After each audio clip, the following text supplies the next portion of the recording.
കുട്ടികൾ പറഞ്ഞു ഗ്ലാമർ കൂടാൻ വേണ്ടി പറഞ്ഞിട്ടുണ്ടാവുമെന്ന്. അല്ലേ പറഞ്ഞു? സൗന്ദര്യം എന്നല്ലേ പറഞ്ഞു? ആണ്ടോ, സൗന്ദര്യം കൂടാൻ വേണ്ടി പറഞ്ഞു. അതന്നെ ഓള് പറഞ്ഞു, ഈ നാട്ടിലെ ഏറ്റവും വലിയ സുന്ദരിയായി ഞാൻ മാറാൻ വേണ്ടിയിട്ട് നിങ്ങൾ ദ്വേർക്കണം. മൂപ്പരിങ്ങനെ നോക്കിയിട്ട് പറഞ്ഞു, ഇപ്പം തന്നെ ഉള്ളത് പോരെ, ഈ ഇത് പോരെ, ഇനി ഇതിനപ്പുറം വേണോ? അതുകൊണ്ട് തന്നെ സഹിക്കാൻ പറ്റണില്ല. ഓള് പറഞ്ഞു നടക്കൂല, എന്തായാലും വേണം. അവസാനമാ മനുഷ്യന് ദുആ ചെയ്യുകയാണ്, അല്ലാ ഇവൾ ആഗ്രഹപ്രകാരം ഈ നാട്ടിൽ ഏറ്റവും സുന്ദരിയായ പെണ്ണാക്കിയിട്ട് ഇവളെ നീ മാറ്റണേ അല്ലാ. പടച്ച തമ്പുരാന് ദുആ സ്വീകരിക്കുകയാണ്. ഒരു നിമിഷം കൊണ്ടാ പെണ്ണതാ ആ നാട്ടിലെ ഏറ്റവും സുന്ദരിയായ പെണ്ണായിട്ട് മാറി, ഏറ്റവും സുന്ദരിയായ പെണ്ണായി മാറി. ഹബീബായ മുത്തുനബി സല്ലല്ലാഹു അലൈഹി വസല്ലമ തങ്ങൾ പറഞ്ഞു, ചെറുപ്പക്കാരാ, പെണ്ണിന്റെ സൗന്ദര്യം മാത്രം നോക്കിയിട്ട് അവളെ കല്യാണം കഴിക്കല്ല.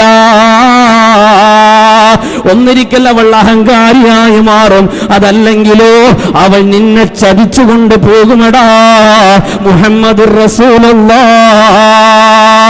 സല്ലല്ലാഹു അലൈഹി വസല്ലം അള്ളാന്റെ റസൂല് പറഞ്ഞതാണ്, ഗ്ലാമർ മാത്രം നോക്കി കെട്ടണ്ട. കാരണം എന്താ കാരണം? ഒന്നിരിക്കൽ ഓൾക്ക് അഹങ്കാരം കൂടും, ഓളെ സൗന്ദര്യത്തിന്റെ അഹങ്കാരം ഉണ്ടാവും. ഇല്ലെങ്കിലോ നിന്നേക്കാൾ നല്ലവനെ കണ്ടാൽ ഓള് തേച്ചിട്ടങ്ങ് പോരാ, ഒന്നൊന്നര തേപ്പായിരിക്കും. സുബ്ഹാനല്ലാഹ്. അതന്നെ ഇവിടെ സംഭവിച്ചു. സൗന്ദര്യം അങ്ങ് കൂടി, കണ്ണാടിയിലെ സൗന്ദര്യം കണ്ടപ്പോ ഈ പെണ്ണിന് തോന്നിപ്പോയി, താടി വെച്ച, തലപ്പാ വെച്ച, നെറ്റിത്തടത്തിൽ നിസ്കാരത്തയമ്പുള്ള, കയ്യില് തസ്ബീഹ് മാല പിടിച്ചുകൊണ്ട് നടക്കുന്ന, നെര്യാണിക്ക് മേലെ തുണിയെടുത്തുകൊണ്ട് നടക്കുന്ന ഈ മനുഷ്യൻ എനിക്ക് യോജിച്ചവനല്ല. ഇയാൾ ഇനി എന്റെ ഭർത്താവായി കഴിയാൻ ഇയാൾക്ക് യോഗ്യതയില്ല. അതുകൊണ്ട് ആ പെണ്ണ് പറയുന്നു, മനുഷ്യ, ഇത്ര സുന്ദരിയാ എനിക്ക് നിങ്ങളോട് കൂടെ ജീവിക്കാൻ ലജ്ജ തോന്നുകയാണ്. അതുകൊണ്ട് ഞാൻ എന്റെ പാട്ടിന് പോകുന്നു, ഇനി എന്റെ കൂടെ വരില്ലേ.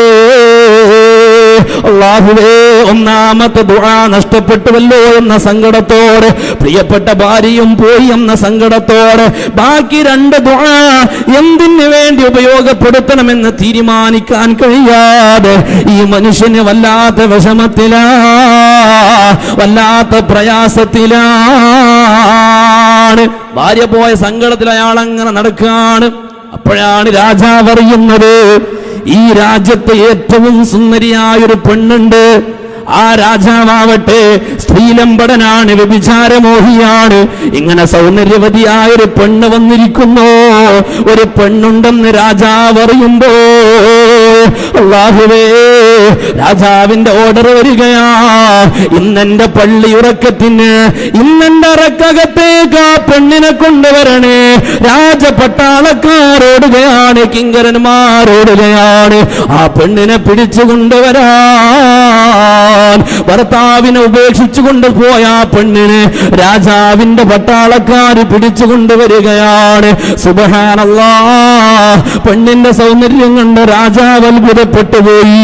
സുബ്ഹാനേ, ഈ പെണ്ണിനൊരു നേരം തല്ല, ഈ പെണ്ണിനെ എന്റെ റാണിയായിട്ട് വായിക്കാൻ പോവുകയാണ്. ഈ പെണ്ണിനെ ഇനി എന്റെ പള്ളി ഇറക്കത്തിന് വേണ്ടി ഉപയോഗപ്പെടുത്താൻ പോവുകയാണ്. ഈ പെണ്ണ് വല്ലാതെ വിഷമിച്ചു പോയി. എങ്ങനെയാണ് രക്ഷപ്പെടുക? രാജാവിന്റെ മുമ്പിൽ നിന്ന് എങ്ങനെയാണ് രക്ഷപ്പെടുക? അവസാനം ആ പെണ്ണ് തീരുമാനിച്ചു രാജാവിനെ ധിക്കരിക്കുക തന്നെ. അവസാന രാജാവ് ആ പെണ്ണിനെ സമീപിക്കുമ്പോ ആ പെണ്ണിനെ പെണ്ണതാ രാജാവിന്റെ മുഖത്തേക്ക് കാർക്കിച്ചു തുപ്പുകയാണ്. സുബ്ഹാനല്ലാഹ്. രാജാവിന്റെ മുഖത്തേക്ക് കാർക്കിച്ചു തുപ്പി. പക്ഷേ രാജാവ് വിടാൻ തയ്യാറല്ല. രാജാവിന്റെ പ്രഖ്യാപനം വരുന്നു, ആൾക്കൂട്ടത്തിൽ വെച്ചുകൊണ്ട് എന്റെ മുഖത്തേക്ക് കാർക്കിച്ചു തുപ്പിയ ഈ പെണ്ണിനെ ആൾക്കൂട്ടത്തിൽ വെച്ചുകൊണ്ട് വ്യഭിചരിക്കാൻ ഞാൻ തീരുമാനിച്ചിരിക്കുന്നു. ആയിരക്കണക്കിന് ആളുകൾ നോക്കി നിൽക്കേ ഈ പെണ്ണിനെ ഞാൻ പരസ്യമായി ശാരീരിക ബന്ധത്തിന് ഉപയോഗപ്പെടുത്തുകയാണ്. രാജാവിന്റെ പ്രഖ്യാപനം കേട്ട് ആളുകൾ ഓടിക്കൂടി. സുബ്ഹാനല്ലാഹ്.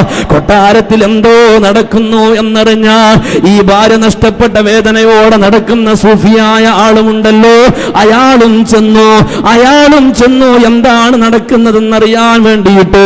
അപ്പോഴല്ലേ സംഭവം അറിയുന്നത്. ആയിരക്കണക്കിന് ആളുകൾ നോക്കി നിൽക്കേ. ആ നാട്ടിലെ ഏറ്റവും സുന്ദരിയായ തന്റെ ഭാര്യയായിരുന്ന പെണ്ണിനെ രാജാവ് ബലാത്കാരം ചെയ്യാൻ പോവുകയാണ്. പടച്ചവനെ, എന്റെ പ്രിയപ്പെട്ടവളെ രക്ഷപ്പെടുത്താതിരിക്കാൻ കഴിയില്ല. ആ സൂഫിയായ മനുഷ്യനുണ്ടല്ലോ, അല്ലാഹുവോട് ദുആ ചെയ്യുകയാ. രണ്ടാമത്തെ ദുആ നഷ്ടപ്പെടാൻ പോവുകയാണ്. അല്ലാഹുവേ, അവളെ സൗന്ദര്യം കൊണ്ടാണല്ലോ ഈ ജനക്കൂട്ടത്തിൽ വെച്ചുകൊണ്ട് അവളെ ബലാത്കാരം ചെയ്യപ്പെടാൻ പോകുന്നത്. അല്ലാഹുവേ, അവളെ നീ ഒരു കുരങ്ങാക്കിയിട്ട് മാറ്റണേ അല്ലോ. പടച്ചവനെ, ആ പെണ്ണിനെ നീ രണ്ടൊരു കുരങ്ങാക്കിയിട്ട് മാറ്റണേ അല്ലോ. രണ്ടാമത്തെ ദുആയും അതാ പ്രാർത്ഥന അല്ലാഹു സ്വീകരിക്കുകയാണ്. രാജാവ് ഏതൊരു പെണ്ണിന്റെ അടുക്കലേക്കാണോ മനപ്പായസം നുണഞ്ഞുകൊണ്ട് ഓടിച്ചെന്നത്, ആ പെണ്ണൊരു കുരങ്ങായിട്ട് മാറുകയാണ്. കുരങ്ങിനെ പോലെ കൊട്ടാരത്തിലെ തൂണുകളിലൂടെ ചാടി ആ പെണ്ണതാ ഓടി രക്ഷപ്പെടുകയാണ്. ഓടി അവൾ വന്നത് എവിടെ? ഏതൊരു ഭർത്താവിന്റെ വീട്ടിലാണോ താൻ താമസിച്ചിരുന്നത്, ഏതൊരു ഭർത്താവിന്റെ സംരക്ഷണത്തിലാണോ കഴിഞ്ഞിരുന്നത്, ആ ഭർത്താവിന്റെ മുമ്പിലേക്ക് തന്നെ വരുന്നു.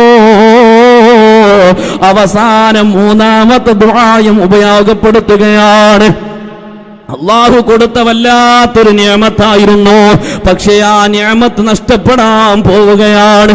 മൂന്നാമത്തെ ദുആയും ചെയ്യുന്നു, അല്ലാഹ് എന്റെ ഭാര്യയെ പഴയ പോലെ നീ ആക്കണേ അല്ലാഹ്. അവളിനി സൗന്ദര്യവതിയുമാവണ്ട, അവൾ കുരങ്ങുമായി ജീവിക്കണ്ട. എന്റെ ഭാര്യയെ നീ പഴയ പോലെ ഏതൊരു രൂപത്തിലാണോ അവൾ എന്റെ കൂടെ താമസിച്ചിരുന്നത് അതുപോലത്തെ ഒരു പെണ്ണാക്കി മാറ്റണേ അല്ലാഹ്. മൂന്നാമത്തെ ദുആയും അല്ലാഹു സ്വീകരിക്കുന്നു. ആ പെണ്ണ് പഴയ അവസ്ഥയിലേക്ക് മടങ്ങുകയാണ്. പടച്ച റബ്ബ് തന്ന നിഅമത്തുകളുണ്ടല്ലോ, അത് ഉപയോഗപ്പെടുത്തേണ്ട വിധം ഉപയോഗപ്പെടുത്താതിരുന്നാൽ സഹോദരങ്ങളെ, സഹോദരിമാരെ, നഷ്ടം വലുതാണ്. അല്ലാഹു കാക്കുമാറാവട്ടെ. ഞാൻ പറഞ്ഞു വന്നത്, അല്ലാഹുവിന്റെ പരിശുദ്ധ റസൂൽ